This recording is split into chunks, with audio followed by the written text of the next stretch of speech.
Thank you. Thank you, Jim, for those very kind remarks. I was surprised, actually. And welcome, everyone, to Putnam's headquarters. It's truly our honor and privilege to host today's special event. As Jim mentioned, Putnam is a longtime member, active member of the New England Council, and the great work the New England Council does for representing the business community to political leaders and leaders of business around the New England area is truly amazing. We're also extremely honored to welcome Attorney General Maura Healey. For those of you that have been members of the council, Jim mentioned it, she's actually been here every year since you were first elected in 2014 as Attorney General. That says a lot about Maura and what she feels about the people of the Commonwealth, her approach to performing the job, and it says a lot about her respect for this organization, which is tremendous. While her professional accomplishments are highly impressive, I think everyone in this room knows about them, I'd like to take a minute to share a little personal side of the Attorney General. She is the oldest of 5 brothers and sisters from Hampton Falls, New Hampshire. She was the captain of the Harvard women's basketball team, played professional basketball in Europe, and she has been inducted into the New England Basketball Hall of Fame. She has a law degree from Northeastern, and of course is our current Attorney General of Massachusetts. We do look forward to hearing from Attorney General Healey today about her priorities and specific areas where the business community would be helpful. I would like to give a welcome from everyone at Putnam to the Attorney General. And also, she has announced her candidacy for the governor of the Commonwealth. And that is not for the faint of heart, as you know.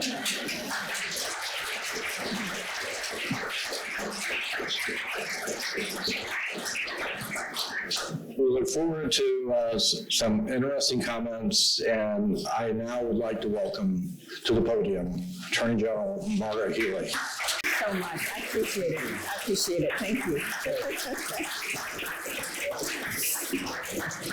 Well, good morning. Thank you, Bob. It's great to see you.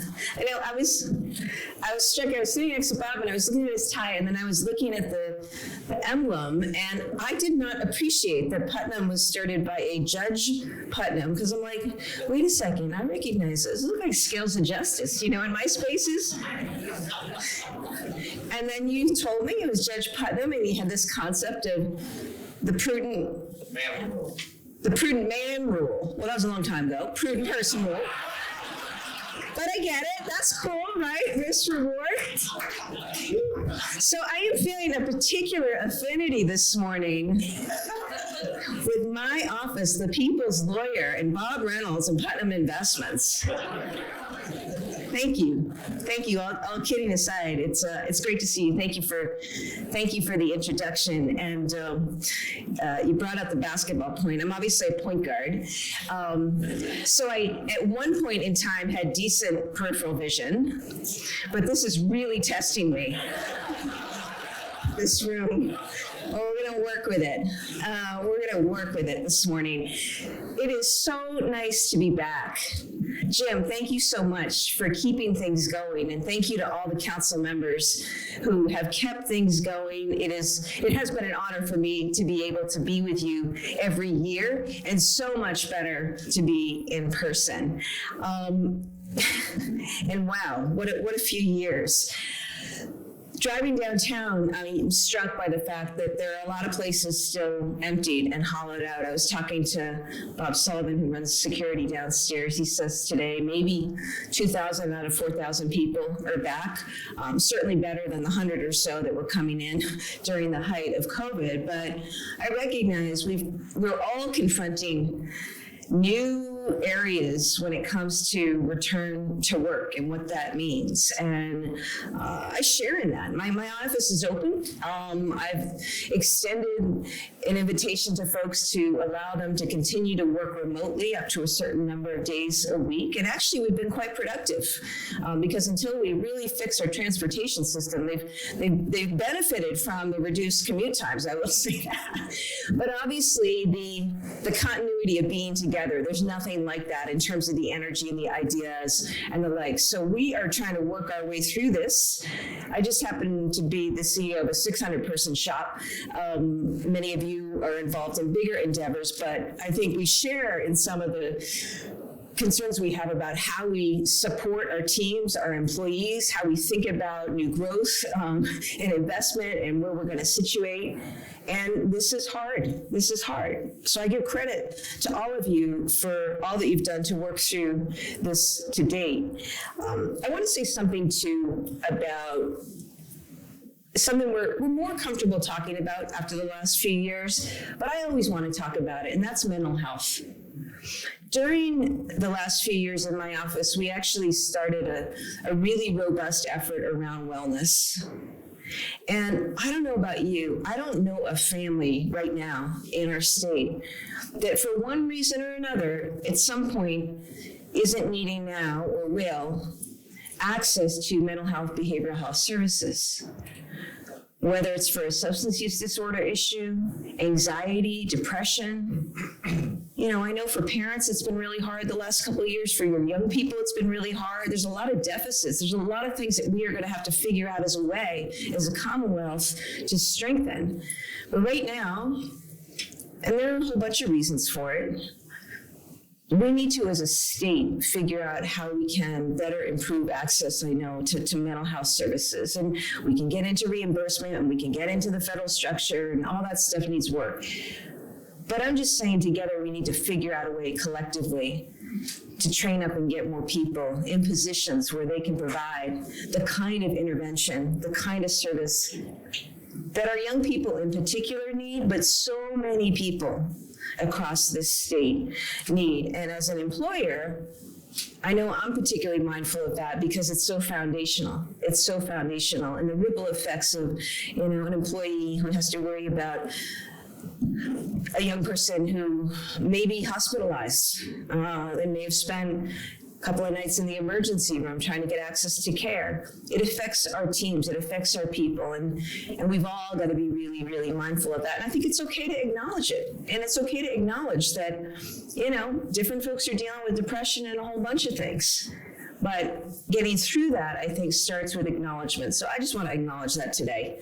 And on a positive note, I'm going to talk about all the good things that we can do coming out of this, I think. I just want to credit, you know, I see a lot of companies and a lot of folks here today, and I am struck and reminded by some of the incredible acts of resilience over the last couple of years. When I think about the manufacturing companies in particular who turned on a dime to build PPE, when I think about the restaurants who lost everything but yet were finding ways to provide food to frontline workers, the hotels that made space available, entrepreneurs. There are some folks who actually opened up businesses during this time. I was in Holyoke a few weeks ago, and I met 3 young restaurant owners of olive color who had the courage to open up businesses and are actually doing really well during this time. I think about the incredible strength of our healthcare system here. It's no wonder that so many have been on a pipeline to Washington to try to help advise the Biden administration, but the incredible collaboration that I saw from our research academe, our teaching hospitals, our community health centers, the community hospitals, just everybody. And not everybody always in that space is on the same page. You know, there's a little bit of sometimes push and pull there.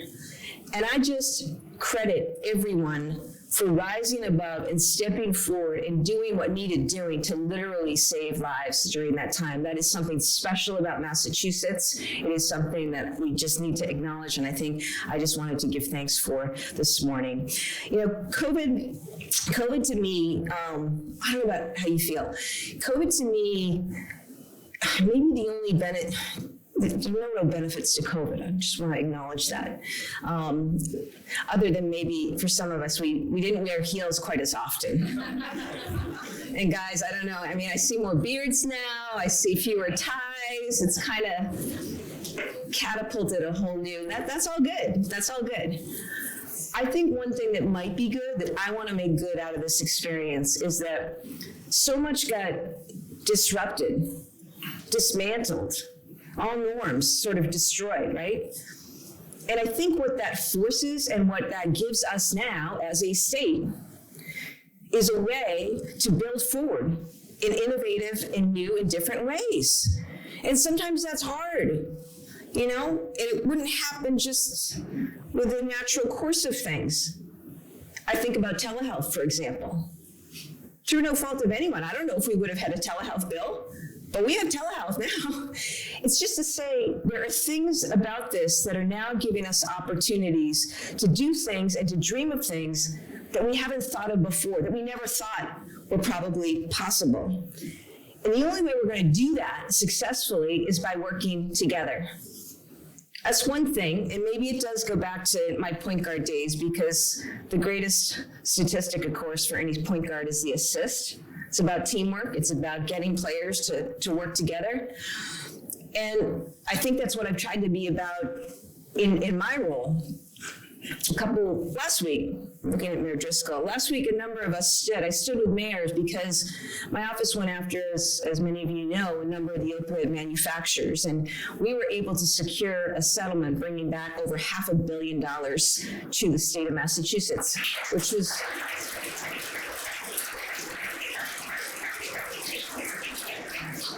it's important. It's also never enough to atone for or make up for the loss and devastation experienced by so many families, including to this day. But my point in sharing that with you is that two things happened. One, I reached out to the legislature, and the legislature did a great thing. They set up a fund where all that money's going to go. It's only going to go to be used for treatment, recovery, prevention, education. And the other thing is, my approach was that while the overall multi-state settlement was going to have the vast majority of those funds go right to state coffers, I recognized the partnership of our municipalities and the fact that on the ground they have programs, they're able to innovate and operate with a nimbleness regionally to deliver. They know what folks need. And so in that spirit, I was proud to stand with mayors to announce that we were essentially going to split that settlement 60-40. And that's just the kind of way I see us solving problems, which gets to our non-governmental actors, because the problems, the challenges today are so beyond what any one government or administration can tackle, and beyond what business can actually drive. You need to have collaboration. And that's what I want to talk to you about. How do we work together and build the kind of future that we need here in the state? And I believe the state is the greatest state in the country. We have the most amazing opportunity. What other state has the collection of human capital and intellectual capital and research and academia and innovation and these industries, some of which are the global epicenter? We've got to fight hard to make sure they stay the global epicenter, and other industries that could become the global epicenter. We also have a tradition here. We have a tradition of philanthropy. We have a tradition of a lot of people looking for ways to help their neighbors. And we have a tradition in Massachusetts of being first in a lot of fronts. So we got to seize that right now and together think about what we can do to support one another. I think one place to start is with climate. I think that building our clean energy future right here holds such promise. We obviously have one or two ways to go.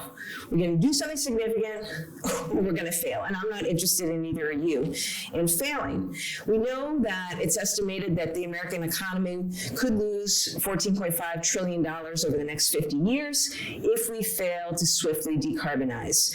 We know that New England is warming faster than global average temperatures, and that rate is only accelerating.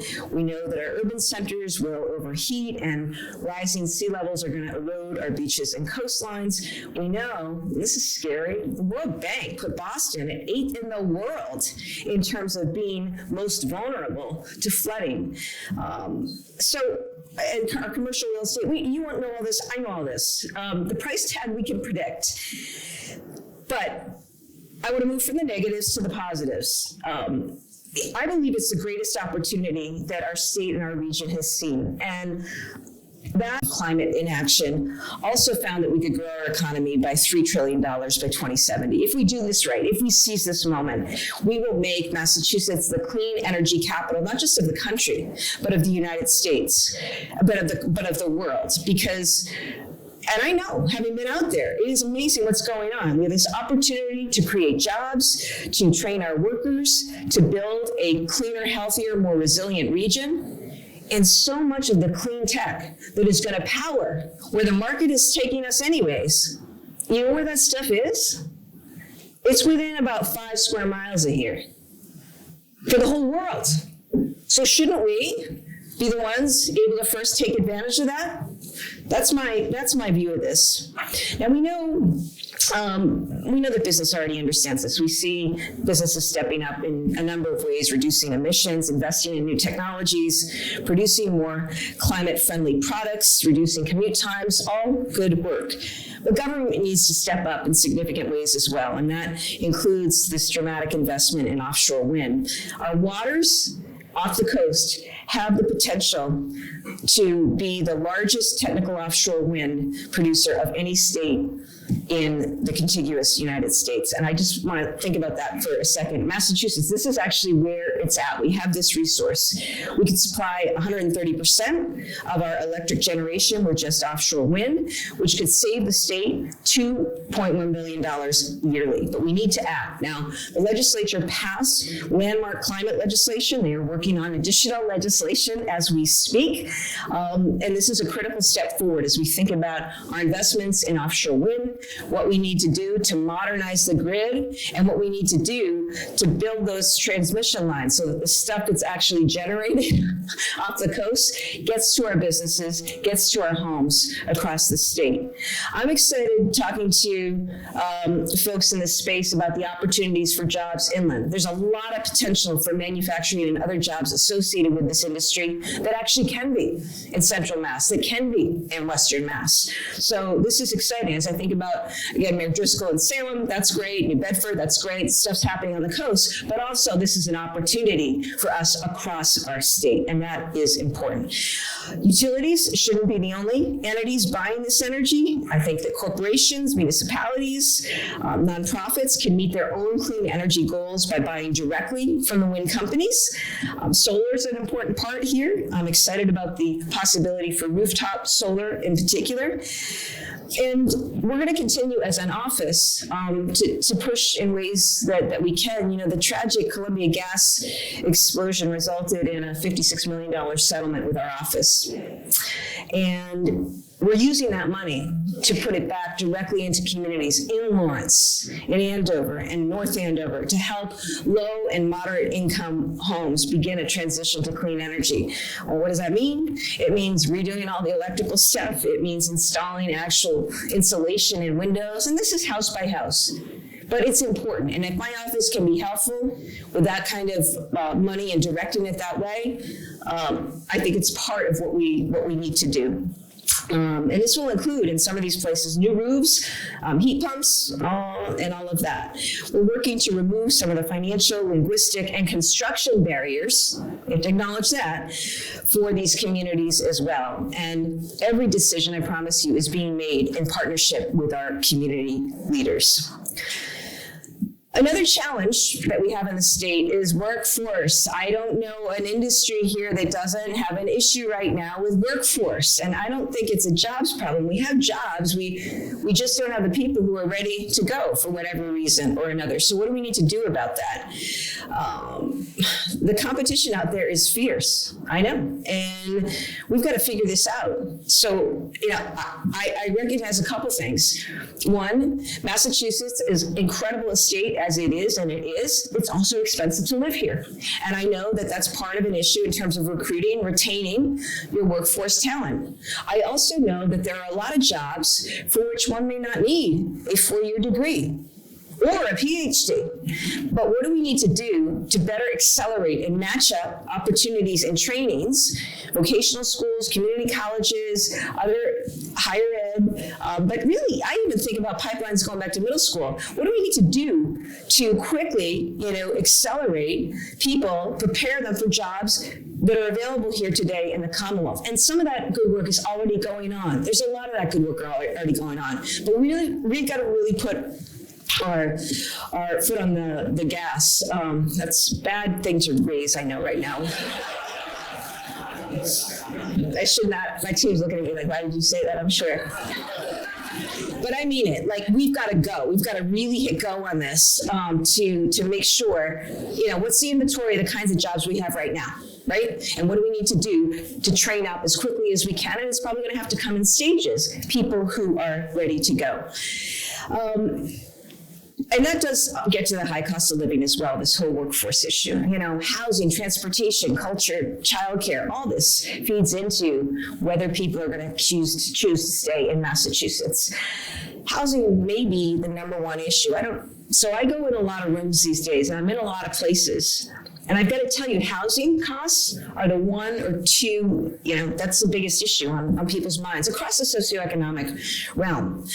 So we've got a crisis here, and we need to do something about it. We've really got to jack up housing stock in the state. We've got to produce, and that may mean relaxing some zoning laws. It may mean incenting some of that, but we have got to do it because people cannot swing it. They can't pay rent right now, and that's on the end of low-income folks so many who are already teetering. I can't tell you the number of families living in cars right now as we speak has only gone up in this state, and that's an issue here, but it's also an issue that people can't afford a mortgage.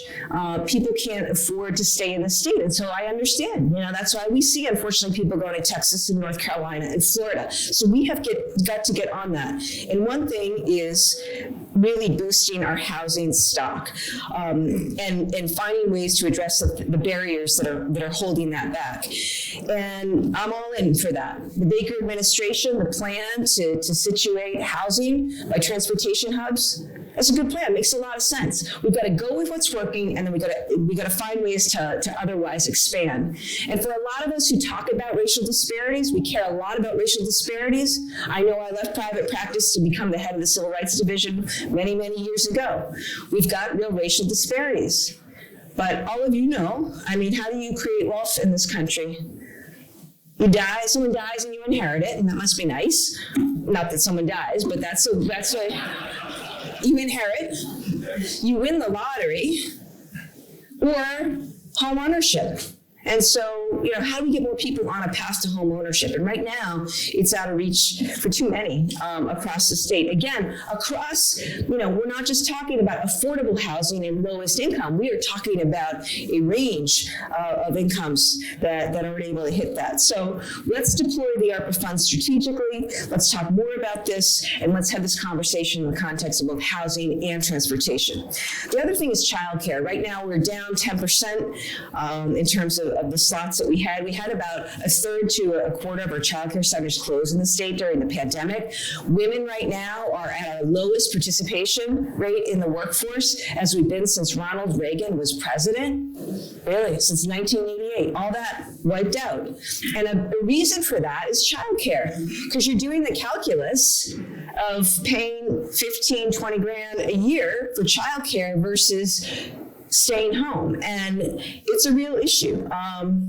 And so, I don't believe we're going to have economic recovery until we have a better fix on childcare. We've got to make those investments.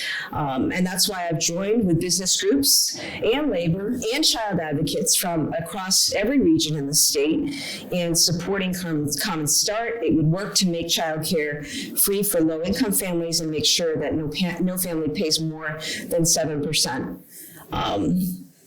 And I understand, all this stuff costs money, but I think it is about trying to figure out foundationally, what are we going to decide to invest in that's going to redound to the benefit of all of us down the line. So let's do that. Let's make those investments, and let's fix that, particularly in a workforce that's 92% women and over 40% people of color. Job training, I mentioned this earlier, whether we're talking healthcare to energy to biotech. The fact is, as we know, these sectors have a lot of jobs available. They're booming, but we just don't have the workers with the right training to fill them right now. Let's as I say, rapidly work to scale that up. And when we talk about that,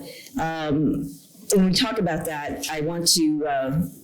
Well, we could talk more about that, but there's a lot we need to do on workforce development. And again, I think it is about amplifying some of already what's going on, and then figuring out ways to expand, whether it's through greater commitments to our vocational schools, our community colleges, early college as an idea, where you allow high school students to actually get credits from a community college while they're in high school. We've got to make this happen. So I guess I want to conclude by just acknowledging that the challenges are daunting right now across this country and across the world. But I think we have to view them as opportunities. What else are we going to do, right? We're going to make them into opportunities, and we got to figure out a way together to take us to where we need to be. And I put my money on the people of Massachusetts.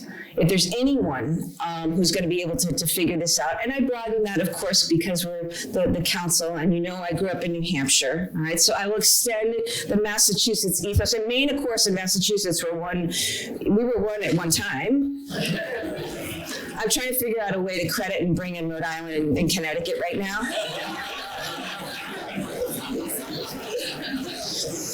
Well, New England. If we can't figure out how to go forward in this place, right? It's Patriots Day. Patriots Day is coming up, right? Remember what it was all about. I still find it incredibly moving to think about that. I'm struck every year. You think about what people did a few hundred years ago.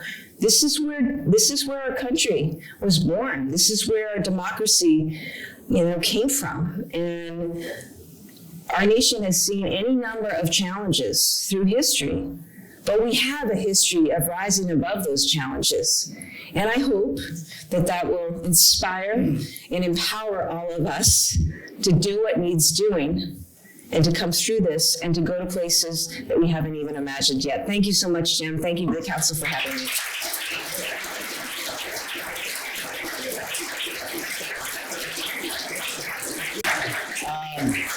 We have a few minutes for questions, and if I could just ask the first question. Kevin, just seeing if anyone's listening. General, do you, how are we doing? Oh, they're listening. How are we doing? Yeah. How are we? I think, we're fine. And you seem to be doing fine. You mentioned about housing, and big issue. There's a proposal percolating in the legislature, members of the congressional delegation, talk about east-west, an east-west rail service from Boston, Worcester, and eventually Springfield.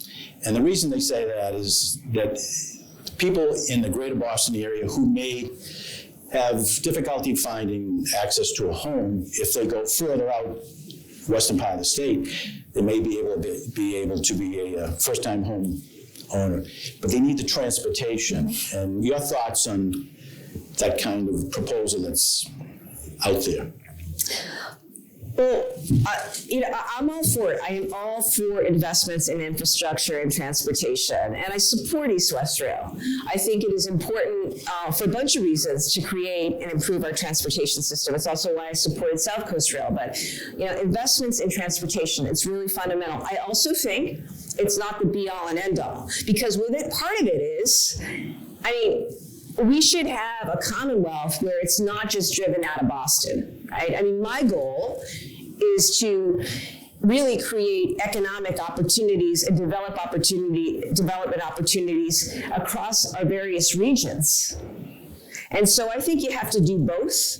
And I think that when it comes to thinking about regions outside of Boston, you also have to be willing to actually think thoughtfully about what they need. Because, if you're in Pittsfield, your transportation needs, you got to think about regional transit authorities, right? You got to think about what's actually happening in these communities that right now are keeping people from being able to get to a doctor's office, get to a recovery or treatment center, get, to work. We just have a vacuum there. So I think we got to do both. Good. Question, Kevin Conroy? General, thank you for your remarks today. Your office has been so active on healthcare cost containment and the issues related to healthcare. Can you talk a little bit more about what you've been doing on those efforts and where that's going? I'm happy to, and I have a great healthcare team, and I give great credit to Mary Beckman and the team. And it's, it is tough. It is a challenge. It is a real, especially, we have the system that we have in this country right now. And, there are a lot of issues with it. I think that my office will continue to focus on ways to reduce costs. We haven't been afraid to go after our insurance friends when they're not paying up on what we think people are entitled to, having paid a premium. I have fought efforts to have other health insurers come in who are offering skinny plans that look good and are cheap, but actually end up not helping people at all. I think the dynamics, it's not just hospital systems, it's also physician groups and where they're moving. All of these have, in terms of we'll say mergers are coming together and expansion plans, it is a situation, you do something here, it has an effect here. And I'm just going to continue to ask the team to be vigilant about that. I think folks know I've weighed in, where I thought it was appropriate for purposes of transparency. That's all. And the legislature obviously is looking at this, and we'll see what they do. But healthcare costs continue to go up for people, and we have to find ways to address that. I think one thing in particular, the governor has called for more spending on primary care and mental health. I support that. Too many times, unmet primary care issues result in more expensive trips to the ER.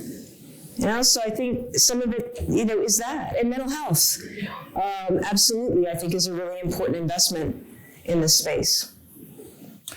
Any over here? Yep. How are you? Maura, great to see you in person, especially. Good morning. Not to take this in a different track, but you hit all the great points, especially now that I've left politics and I'm in the dreaded private sector.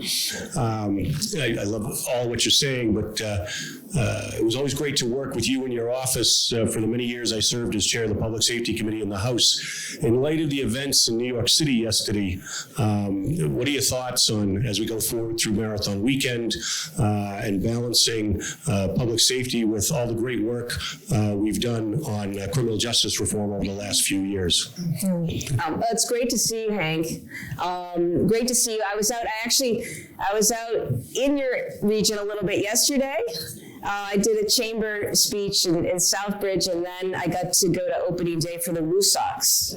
So that was cool. And more than that, got to walk around the Canal District. The transformation, just in my 7 years, to see what's happened in Worcester and Greater Worcester, it is so exciting and just an example of the kind of possibility in our state. And on your question, it's a really important topic, Hank, and you and I have worked together over the years a lot, and I credit you for your leadership there and also for your service, because throughout that time you were bouncing back and forth serving in the military, and I know you continue continue to work hard on behalf of our veterans and service members, and we thank you for that.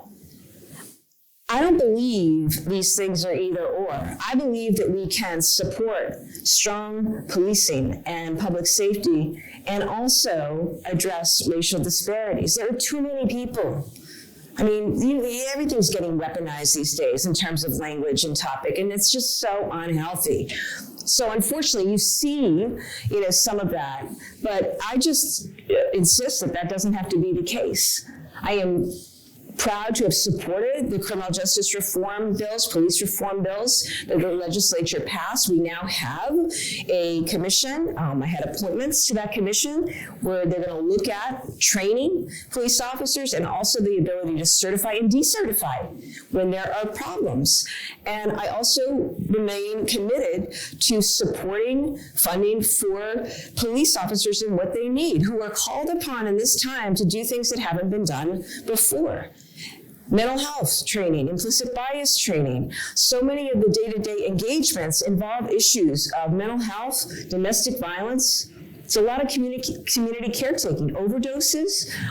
And also, for these officers, there are a lot of mental health effects as a result, and we've got to find ways to support them. We also have to acknowledge that through history, we've had a system that has resulted in disproportionate arrests, incarceration, conviction of people of color. We got to fix that. We have work to do. That work continues in this state. And I know that as a civil rights lawyer and as Attorney General, I am absolutely committed to that. But I refuse to let people try to make this a zero-sum game. All it does is put people on the defensive, and where we can be working together. We want to have public safety, of course, and it's terrible what's happened in New York. I reached out to my colleague, Tish James. I don't know the latest on that. And certainly we hope that everything goes well for Monday. And I know the teams have worked really, really hard to try to do the best that they can to ensure the public safety of everyone. But I just refuse to accept the premise. And we'll work hard to, as I say, on both fronts, because it's where we need to be and it's where we can be. Maybe Joanne Simons, Northeast Arc. Good morning, thanks. This is a question Jim might have asked, but I'm going to go ahead and ask it. Many of the issues that you talked about, housing, workforce, access to healthcare, are things that people with intellectual disabilities and autism in our state, and this may be a good segue. And I didn't really I heard about behavioral health and mental health, which of course is, a component of it, but it's really much broader an issue, and one that thank you, Jim, for your decades of champion on our behalf. So I wanted to know if you could comment on how you saw people with disabilities so that we can ensure that they're not continued to be left behind. No, well, I think, with COVID, those who were vulnerable to begin with were made even more vulnerable. I think we've suffered a lot in the human services realm. I was talking with folks yesterday at the Center of Hope, which is a wonderful facility you're familiar with, Joanne, in Central Mass. And there are real issues there in terms of workforce, understandable, it's hard to get people in jobs at $15, $16 an hour when now they can go to Amazon and Target and, $20 an hour. And the nature of that work, it's so profoundly important, but it's also hard. And so, for me, I've seen the real hurt there because, as I say, a lot of people in those situations didn't have the access to the programming, didn't have the access to actual care in the way they did before the pandemic. And there are real issues right now in terms of workforce. And so I think we need to, as a state, recognize that and make sure that we are making the investments both through the budget and also through workforce training and opportunities, and also to make sure that people are actually paid, because we're not going to have people doing these jobs, in our group homes, taking care of people with developmental and intellectual disabilities. The need for all these wraparound social services is so profound. And we have to, I think, recognize that and take the steps needed to address that. But it's sad, the stories that I hear. You know, I worked a lot with people in the disability community when I was civil rights chief. And so I have, you know, a lot of friends in this space. And the stories they tell me about the hardship of the last couple of years is really, it's heartbreaking. It's heartbreaking. So I appreciate you lifting that up this morning, John. The other thing, Governor, General, is Jesus. she mentioned. Are you trying to jinx me? I'm not doing that. I just want you back again. All right, well, I mean, I got a curse out there. I got a couple of curses out there, and I don't need any more bad karma. Joanne mentioned about the personal care attendants, that there was such a charge on. But another issue is 60% of people with disabilities are unemployed who want to work. That to me is a disgrace. We have to find ways through your office, the business community, to get people who want to work, who have disability, get them in the workforce. Because otherwise, I think to me, it's a civil rights issue. That we have so many people waiting to be, hired, but nobody is reaching out to them. So if we can find ways through your advocacy as well as the business community, that would be wonderful. I think that is great and so important. I'm looking at Jim Cassetta from Working, who I got to know years ago, because when I was clerking in the federal courthouse, it was your folks and your teams that were in there working. We've got to find ways to do exactly that. There are plenty of jobs available. This stuff doesn't just happen. It doesn't just happen. If we want to actually do things, it takes a lot of intentionality, it takes a lot of energy, and it takes, sort of a sustained, persistent attention to it. It really does. Because for all the good intentions, and there are a lot of policies and there are a lot of platitudes, I'll tell you, I did not more than double the number of attorneys and staff of color in my office over the last 7 years without a heck of a lot of intentionality and energy and consistency and commitment from managers and others. That's what change takes, right? And so, in that spirit, I'm glad you raised that, because it's very, very important. Okay, Marjorie Aaron's Barron. I have a question on education. There's been conversation about 2, maybe 3 school systems that are performing sufficiently poorly as to warrant receivership. What is your threshold for discerning schools that would potentially, school systems that potentially would require receivership? Well, Massachusetts is home to the first public school in the country. We also have education enshrined in our Constitution. I know how important education is to the trajectory of someone's life. Receivership is not where anyone wants to be. The job is to make sure we are doing what needs doing on the municipal level, with the state support, to avoid that. So, that's where I begin. We'll see what's happening in Boston. We have a new mayor. She has a new opportunity to appoint a new superintendent. I look forward to that, because I know, there have been real concerns about what's happening, and it's a hard system. It's a hard situation. But my hope is before there's any more receiverships, we give the opportunity to support our cities and towns and support education from that level. Someone over here? Question? Jim. Okay. Paul? Great, thank you. Alvaro? MIT? Thank you, Jim. Attorney General, it's so great to have you here. Thank you. I wonder if you'd say a little bit about voting. Fortunately, as you say, this is a great state, and we don't suffer from some of the voter suppression efforts that are going on around the country. But I worry about our election process. I worry in this state that we don't have enough people that vote. How do we get more people to vote, and how do we protect our voting system and make sure that the legislature is thoughtful about moving ahead with some of the enhancements we might do for voters? Thank you. Thanks, Paul, for the question. This is something I care a lot about. It's something I care a lot about, and I'm really concerned at some of what I see happening across the country.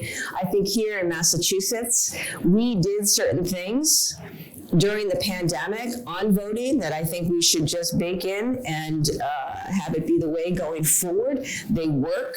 This is about making it easier for people, making it more accessible for people to vote, removing some of the barriers that may cause someone to miss getting to the polls. And that's really important in terms of, and I also think that, we've got a real issue across the country still with further attempts to erode people's faith in government and the process. We have election deniers running in the vast majority of statewide seats across this country. That's a whole other conversation. Needless to say, I have made calls to make, to do all we can to support democracy and fight anti-democratic, small d, because this isn't about party. This is about our democracy, to fight anti-democratic forces out there. How do you get people enthusiastic and engaged about voting? You got to show them that government matters. You got to make them care. And I think too many people over time have felt such a distance from government, that their vote doesn't matter, that government is not there for them. I think it's hard, to see the lack of action out of Congress on this front, and it's, you're going to have Senator Markey here. In Washington. Okay, great. Well, I just think, and he's doing a fantastic job. We got, they managed to pass a daylight savings bill. Wasn't that wonderful? Honestly, I still don't know if it's better for us, or I don't really still understand that whole thing. But people are like, what's going on here? And so we've got to work. I think those of us in government have got to work to show up, to meet people where they are, to show them that they actually have some power. That's why I do a lot of work with stakeholders and bringing people into the office, because I want them to feel empowered, like we're your government, we work for you. You can drive change, you can drive policy, we want to support you. We've got to create that enthusiasm and build people's faith, restore people's faith in government. That's something that we have to earn, and we have to work towards. And part of it is making the reforms to our election process that we need to make to remove some of the barriers out there. Maybe one final question for the general. Also, Massachusetts has civics education, which is a good thing. If not, just want to thank the general for stopping by once again. Yeah, sure.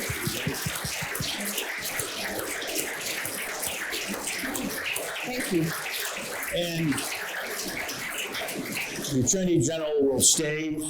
If you want a picture with her, we'll have a line here. There'll be a line on the other side if anyone wants a picture with me. And I'll stay to the last photo.